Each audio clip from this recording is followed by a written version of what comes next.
ladies and gentlemen, it's Ukrainian show on Pod TV today. My name is Sasha Star, and our guest today is Dr. Jonathan Lockwood. Please welcome to the show. Thank you, Sasha. Glad to be here as always.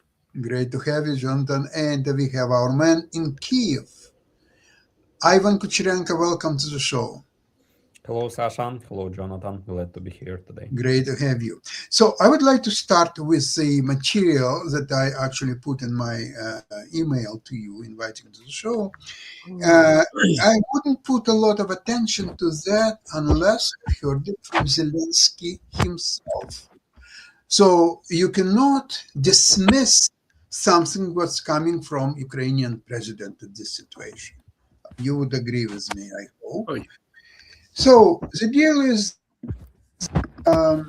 it's so-called Dmitriev's master plan.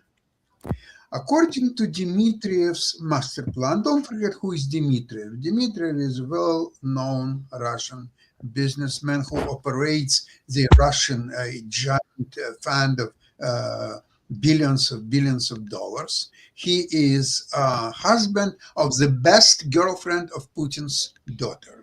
So there is a straight connection between Dmitriev and Putin. Let's have no doubts about that. So what is the so-called master plan of Dmitriev? The US is delivering to Putin complete surrender and capitulation of Ukraine. In exchange for getting that, Russia delivers to United States, or Trump in this case, $12 trillion worth of natural resources of Russia without exception, whether it's oil, gas, gold, rare earth metals, just anything. Whatever you touch is yours. You want this, it's yours. This too, it's all yours, $12 trillion. I don't think that people can comprehend what is exactly $12 trillion. I can't. So I had to do some historical references. And let's come to the capitulation of Germany in the First World War. So the France as the most side who suffered from the German actions, they put the following. So you have a best of both. The total amount of that was $132 million. At that time, it was an enormous amount of money. Today, for people like Trump or somebody else, it's nothing. It's changed. But at that time, more than 100 years ago, that was a huge amount of money. So it was equal to 8,800 golden marks, German marks. And 1 mark was a 0.358 golden of gold. So all that would be equal to 47,300 tons of gold. How about that? Okay. Now, this is equal to $3 trillion of today's money. So Russia is offering to Trump 4 times as much as Germany paid in contribution and reparation at the end of First World War. Now you get a little bit of what now he has more. Now has more context. It's coming. Yeah, it's coming together. It takes time. I was working very hard to understand what's $12 trillion. So now I have a little bit of understanding. I don't think that I can comprehend it all, but it's getting there. And the most incredible thing is that apparently the notion of territorial rights of Ukraine or any other country in this case, but Ukraine, obviously, what we are discussing, is nothing compared to Geschäft diplomacy and numbers. So, okay, if 12 trillion not enough, no. So to get Ukraine surrender, give me your number. Well, maybe it's a 50 trillions, maybe it's 150 trillion. There must be a price. So to make all Ukrainians the slaves of Russian, it's horrible thing, but must have a price. So the price is, say, 12 trillion, and if not enough, 25 trillion, and we'll go from there. Ivan, what do you think about that? You get the fun of the grenade first. Okay, go for it. I can comment it quite easily. There can be no deal with Russian and no fair deal. Russians can promise to United States everything. They can promise to present Donald Trump entire moon from the sky. They can promise to present all natural resources beneath the North Pole, for instance, or something like that. Even better they suggestions. They can do everything in order to. Ivan, the best is they can offer him all other side of the moon. All that other side is all Trump's. He owns it now, thanks to Putin. How about that? Yeah, but obviously, United States can even start mining some rare minerals in Russia. They will invest billions of dollars first of all to start those mining. Then Russians will just grab all those companies and say, okay, now they're nationalized. Now, remember ExxonMobil? Remember what's happened to them? Yeah, the same. At one point, there will be a war between United States and China. Russia obviously will be an ally of China, not of the United States, and they will enter this war and say, okay, all American companies, all American resources on our territory, they are now nationalized and they now belong to Russia. No more American companies here. You know why there will be a war between Russia and China? Because Trump will, according to this agreement, he will grab all these resources from the Far East, and China will see it as on its territory, historical territory of China is being attacked by Putin and Trump. We have to defend it all. So there can be no fair deals with Russia, and unfortunately, Trump and his team, especially Steven Vitkov, who is actually a best friend of Kirill Dmitriev and who is arranging all those kind of deals, they cannot understand it. They're still behave as real estate traders, actually, and they cannot understand how the world geopolitics is looks like, and what who is an ally of China, who that Russia cannot be, who is an ally of United States, and instead of making allies of United States stronger like European countries, President Trump starts some stupid fight with them about annexing Greenland or something like that. But let's come back to Russia, and I've just got a real very short analytics about why Russia is not actually a superpower and why Russia is not worth of making any deals with it. So we can watch it right now and continue the discussion. Very good. Why Russia is a shithole and not a superpower. Number one, if you're a superpower, it helps if you at least even notionally have a set of values that seek to better humanity in some way. Russia has none. In fact, the entire country is a death cult which places absolutely no value on human life. One indication of this, nearly 1.5 million Russians have been killed or maimed in the war in Ukraine, and no one in Russia has even batted an eyelid. Not the government, not the people. How would you feel if nearly 1% of people in your country were killed or maimed in a foreign war? You'd be outraged on the streets. But in Russia, no one gives a shit.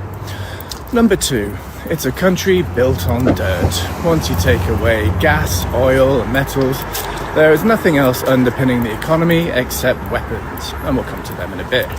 There is zero innovation, none of the world's major tech companies are in Russia, and not a single piece of technology used in daily life is Russian. Number 3, it's also a country built on lies. The only reason that Russia is so desperate to prove to the world that it's a superpower is because Putin has told his people repeatedly that they are one. And as soon as that lie crumbles, that's the end of Putin. But if you've got nothing positive to contribute to the world, what have you got left?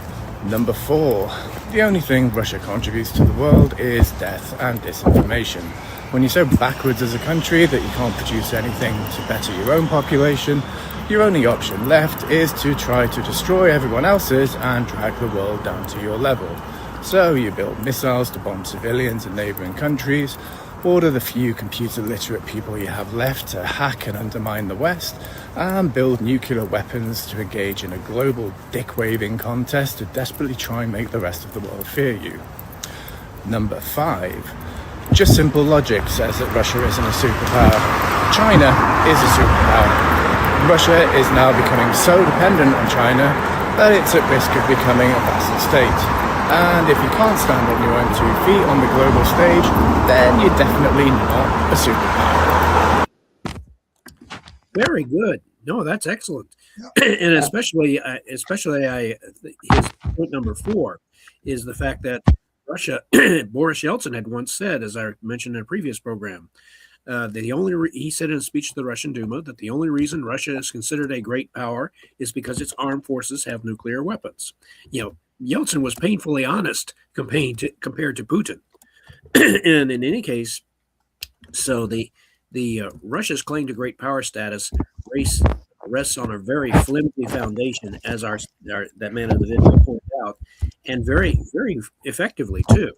So really, and that, by the way, also is why Russia and China both regard President Trump's Golden Dome project with a goal of creating essentially an impenetrable ballistic missile defense shield around the United States as highly destabilizing, because that project does not threaten Russia's and China's existence. It threatens their power. It threatens their leverage, and that is why they fear it more than anything else. So yes, I agree with you. That was a very effective video. Actually, also one important point is that even China is more civilized than Russia, and being a superpower means being a more civilized country, more empathetic country. And I've just encountered another really short video. It's a conversation of Ukrainian blogger with regular Russians on the internet. So we can just, in order to continue the previous video, just very quickly watch this one, and it will explain actually everything. So let's watch it. Это пару дней назад попала в жилой дом в Тернополе. Так. Около 30 погибших людей. Как ты относишься к тому, что российские ракеты бьют по жилым домам? Честно тебе сказать? Да. Братан, мне похуй. Я поддерживаю своих солдат. В чем поддерживаешь своих солдат? Чтобы они убивали украинцев. Ты поддерживаешь своих солдат, чтобы они убивали украинцев? Конечно. Почему? Слушай, я пацаны, вам пизда будет. Нам пизда будет? Да. Когда? Ну вот, придет время, вам пизда будет. От кого? От России? Да. А чё 4 года вы не можете ничего сделать? Потому что Путин еще не хочет. Ну ты говоришь, что Путин просто пока не хочет. То есть вам выгодно, что просто сейчас погибают ваши солдаты, потому что он не Братан, хочет. он может сделать так, что Украины нахуй вообще не будет от слова совсем. А что он не делает? Мы населением сожрем вас. Населением? Да. А, так вы просто мясо пушечное получается. Ну получается. То есть ты признаешь, что вы мясо, да? Да, мы будем вас есть. А тебе сколько лет? 22. 22. А сам ты что не воюешь? Если ты это все поддерживаешь. Поддерживаю, я и буду поддерживать. Так а что сам не воюешь? Ну, не призвали вот не воюю, а самому не А, хожу. а добровольцем не хочешь пойти? Не. Чего? У меня семья. That is that is twisted. Oh my Completely brainwashed people. They believe that they can that they already didn't defeat Ukraine because Putin didn't want to defeat Ukraine. That if Putin will want to defeat Ukraine, they will do it very quickly. And at last, there is a lot of Russians, and they're just will be a huge meat grinder wave, Right. and they will just Not at the rate their their casualties and their future demographics are going. There's no way that's going to happen. Now, what I've noticed from the Zelensky's announcement, I've noticed one very interesting thing: the change of attitude of Zelensky to all these negotiations and to Donald Trump personally. I think Zelensky now more and more understand that Trump is using him as the stooge who is all has to do is to appear in these negotiations, say that he disagree with the giving up Donbass, coming back. One delegation over here, Abu Dhabi, then Florida coming, and so on. What Zelensky underestimated is the idea that he's being used for the Geschäft diplomacy to take a center stage, and there is no more actual negotiations about peace because the Russia insists that we must have the old Donbass, and Zelensky says, no, we are not going to give you Donbass, which is not occupied yet. And so on is going on now for several months. It's not going to be dissolved one way or another. But all that does helps to continue so-called negotiations. And because people are not looking that deep, so they say, well, maybe it didn't happen this time, it may happen next time. Oh, well, so it's negotiating, that's not bad. But it wouldn't be so bad if Russians would not continue to kill innocent Ukrainians, children, women, older people, and it goes on and on and on. So now the last thing what the American administration said, oh, they don't have enough missiles for Patriot, so there's no way they can send any. So without Patriot missiles, so Ukrainian air defense, of course, is much weaker. They have Patriots aggregates, but they don't have any missiles to shoot at Russian planes. So this is situation where it's becoming quite obvious that these so-called peace negotiations are harming Ukraine big time. And I don't understand what will take Zelensky to understand it if he is not getting any help from the United States anyway. That Europe is buying, by the way, Ukraine just announced they purchased 150 Gripen aircrafts and 100 Rafale aircraft. So no more F-16. Forget it. Canada is not taking any F-16s or F-35 or anything like that. Israel now is reevaluating the policy toward the United States because, okay, it's not so bad to buy. Israel is not getting for free anything. They're buying from the United States, for example, F-35. And for that, United States will dictate Netanyahu, you go attack Gaza or you have to go back from Gaza. And you have to do so. There are a lot of strings could be pulled as a result of this commercial purchase. So they might as well buy their warplanes anywhere and elsewhere. Jonathan, what do you think? I was just sitting over here. Okay, waiting for the grenade. Okay, here we go. Okay, great. So I think that what we are seeing a lot of very complicated and difficult to understand unless you understand the complete context. I'm looking at it from the standpoint of Zelensky is very skillfully engaging in both military and diplomatic posturing. All from my perspective, he is preparing for the one move that is going to has the best chance, in my opinion, of bringing about at least an armistice between Russia and Ukraine. And that is that decisive counteroffensive that I mentioned to you earlier. That right now, the other factors is that Ukraine has steadily been reducing the effectiveness of Russian air defenses, Russian economy. They're steadily weakening their ability to wage war. Other economists have pointed out that during 2026, Russia is likely to reach a crisis point in its economy and in its ability to continue the war. And all of these are pointing towards at the proper time, which I say will be in this spring of this year. I said anywhere in the March to June time period. I would say most favorably would be April for this kind of a counteroffensive. If they succeed in collapsing the air defenses of Crimea and succeed in cutting off logistical and other types of reinforcement and supply to Crimea, that sets the stage for a decisive counteroffensive, which would force the surrender of the Russian occupiers of Crimea and give Ukraine an operational military victory that will have a decisive effect on the political situation. That will be the final nail in the coffin, so to speak, for Russia's hopes of taking over Ukraine. Dmitriev's plan of offering $12 trillion in assets in this Geschäftsdiplomacy, Geschäftspolitik. The problem with that is that Russia, if you look at it, the Russians have no concept of a contract. They mutually binding legal agreement, which is at the heart of the American business, heart of capitalism, contracts that has to be binding on both. And as we have seen, the Russian leadership tends to lie as easily as they breathe.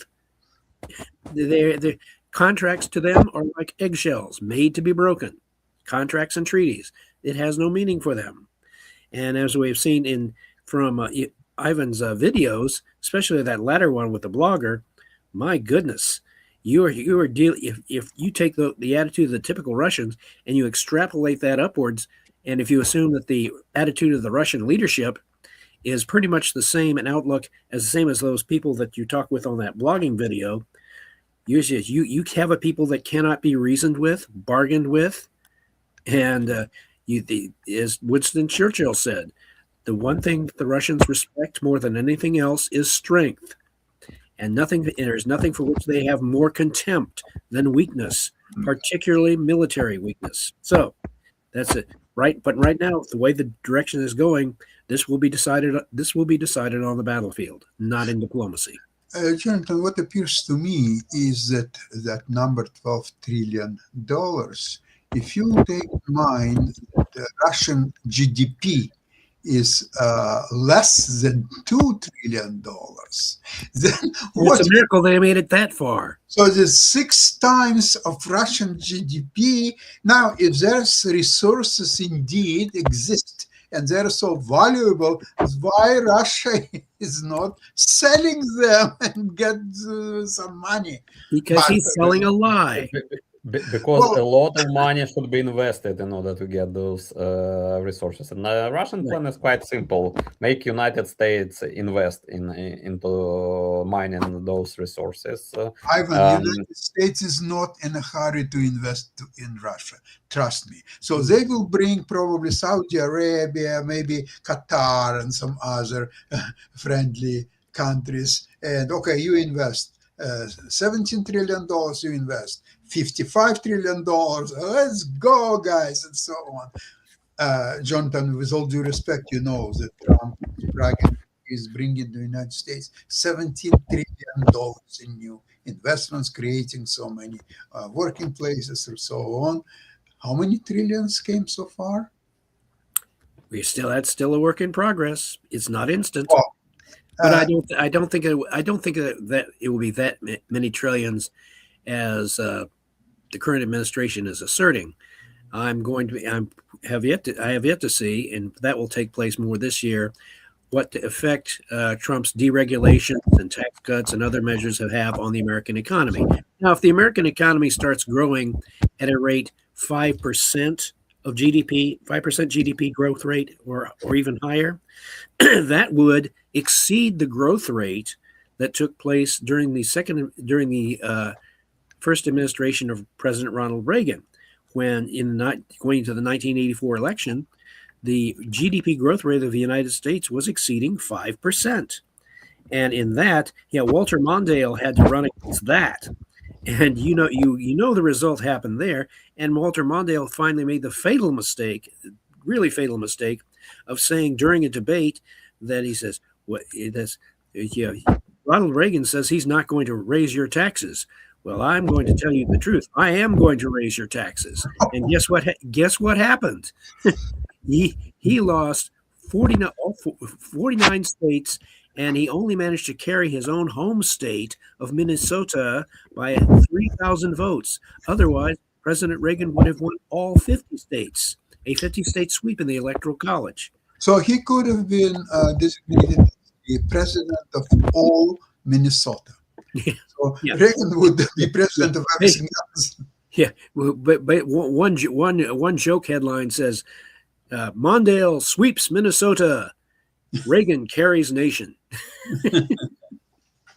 Yeah, that's right. So it's a very interesting source. Okay, it's not for this program. It's about the growth of GDP. It shows the last number 4.3. We know that it's a bogus number because most of it is AI activities. When one company buys stock of another company for $100 billion, and then that company will buy chips from the first company. So this is really has nothing to do with the real economy. So well, I agree with you. Let's see how it will unfold. It's still playing out.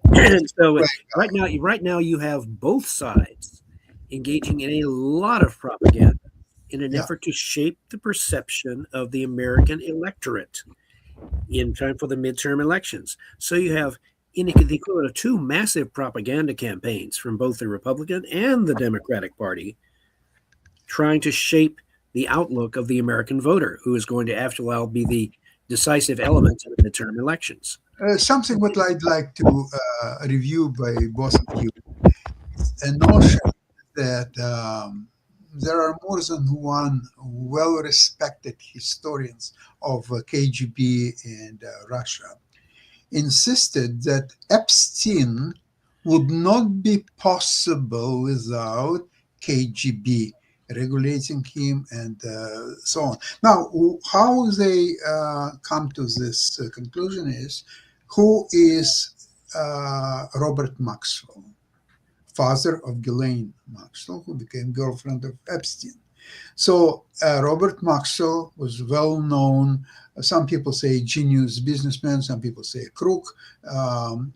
However, he either was killed or he took his own life in 1991 because of the problems with working for so many. He was also for British M5, I think, too. So anyway, he ceased to exist. Ghislaine Maxwell, she was working all her life while he was alive for her father. She did nothing else in her life except working with her father. She knew all the intricacies about everything about KGB involvement and so on. So when she befriended Epstein and now relocated to the United States, her ties with KGB were even more important to KGB or FSB at that time already. So that comes from Epstein, and there are now more knowledge about how Epstein and Trump befriended each other. And you have to understand that Trump was a prominent American businessman. He was becoming interest of KGB since 1979. And so therefore, when he got together with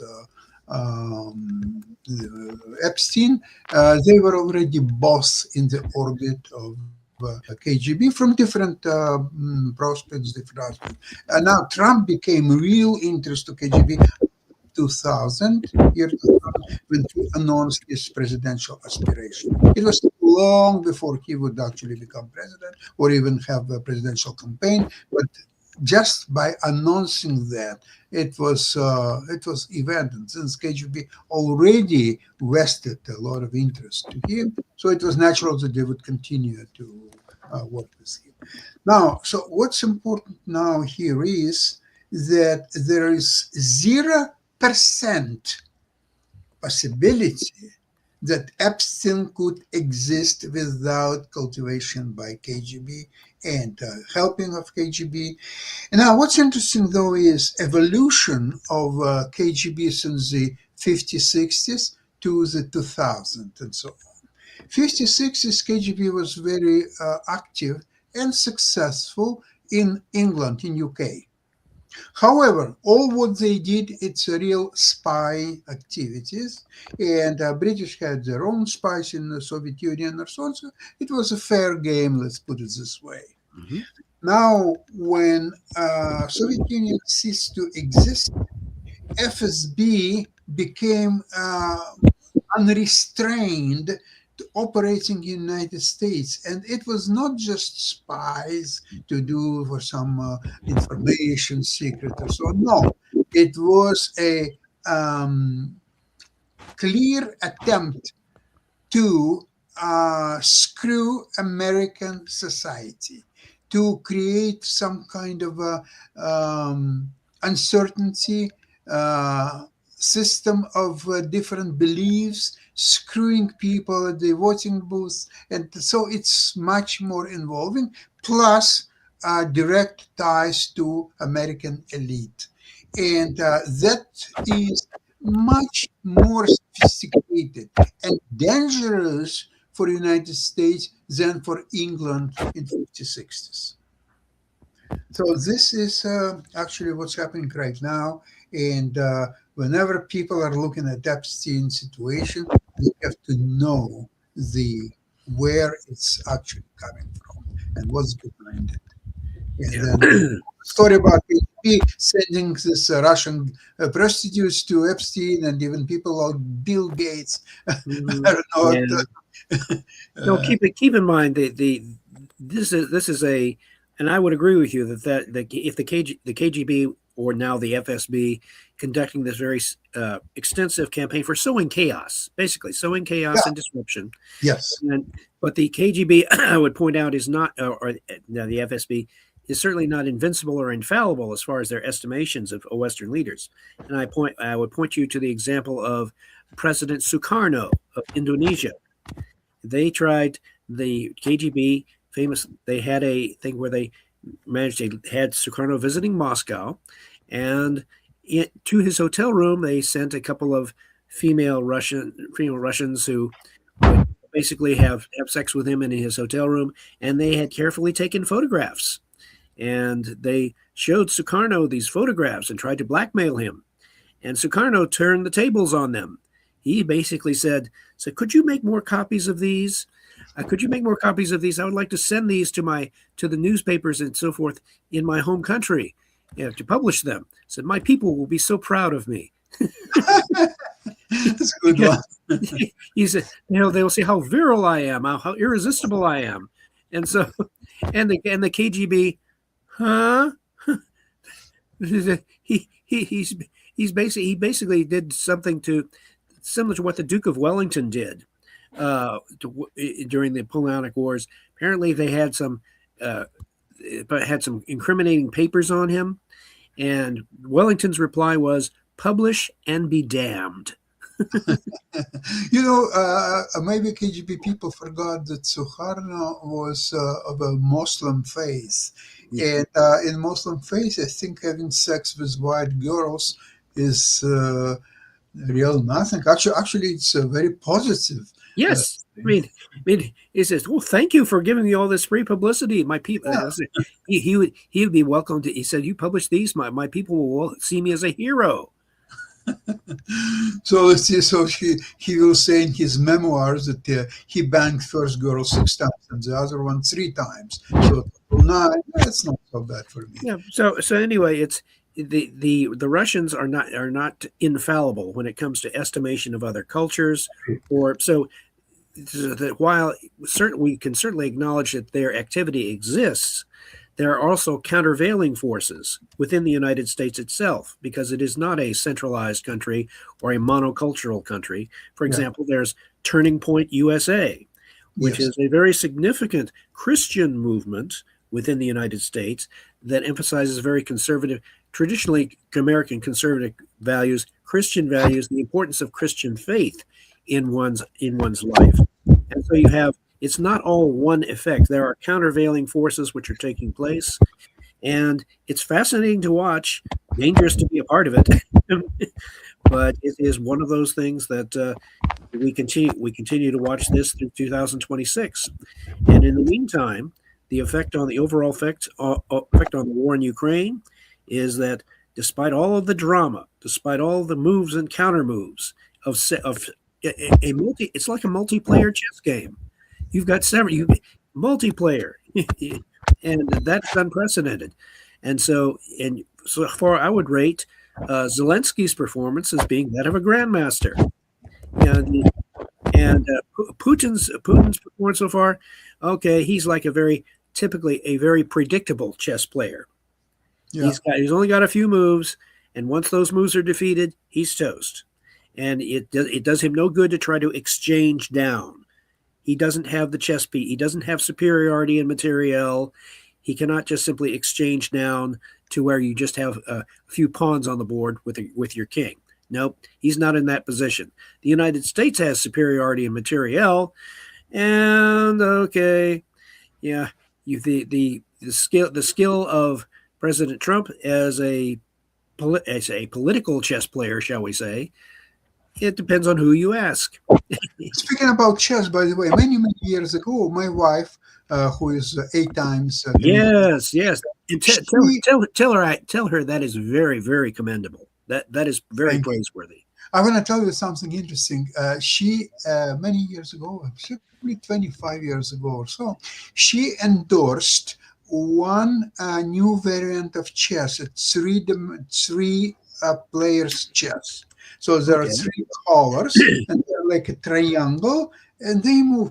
I was trying to play a few games. It's very unclear. Let's see if you're attacking this guy over here, but the other one attacking you at the same time. And if he will win, and in spite that you have commanding position on that part of the board, then what's the result? And this guy winning and this guy winning, this one is losing. So they eventually will fight each other, the 2 remaining sides. So it's very complicated again. The only thing is that the pieces are the same number of pieces. They're moving the same way, same as the normal chess and so on. Now, why I wanted to tell you that is I started to think back to $12 trillion issue. I started to think, look,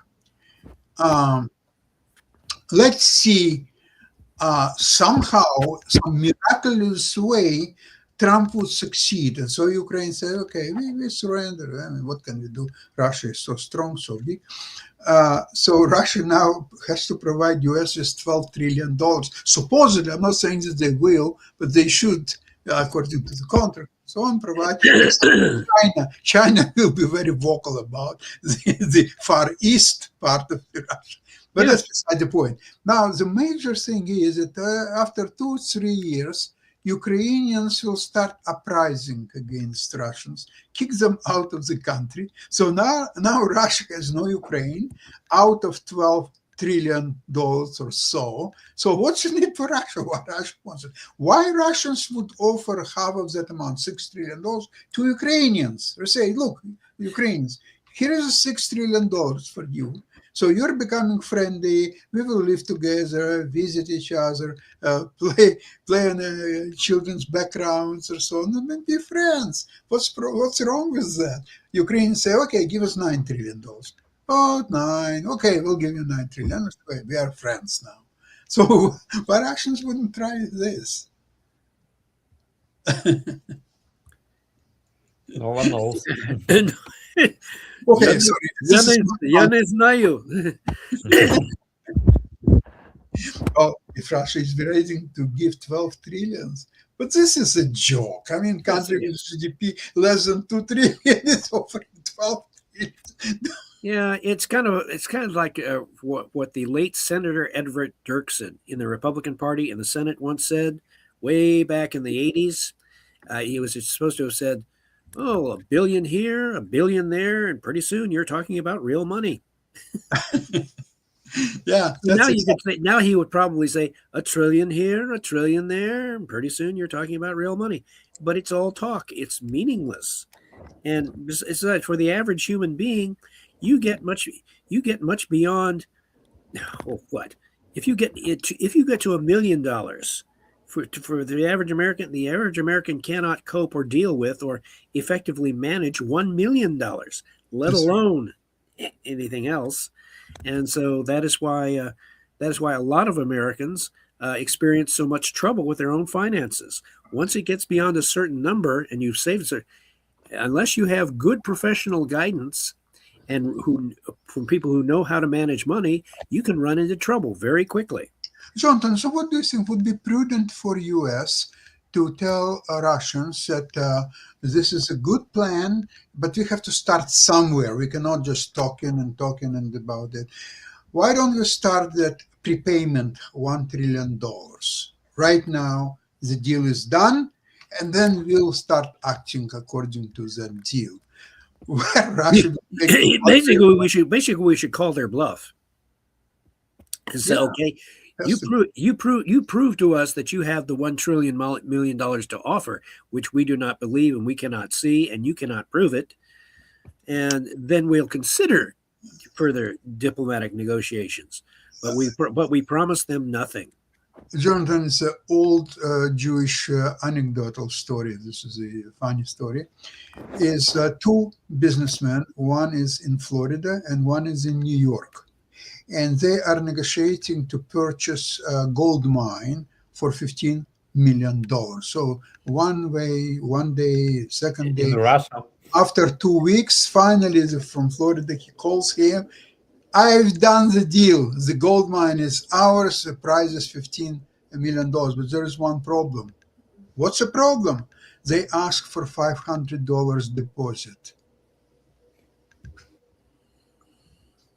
Oh, Think about it. yeah. It's so easy to talk about millions and trillions and between, but when it comes to $500 deposit, they don't have the cash. We don't have the cash. We don't have $15,000. Yep. $500. So anyway, that's how it all works. Listen, it will be even more interesting to see. I'm waiting now for Zelensky's comments because all the rest, there are many other stories about this $1 trillion, and I wouldn't even go public today if I wouldn't have confirmation from Zelensky himself that this is a real story. So now we'll see how it will develop, and we'll discuss it on Friday.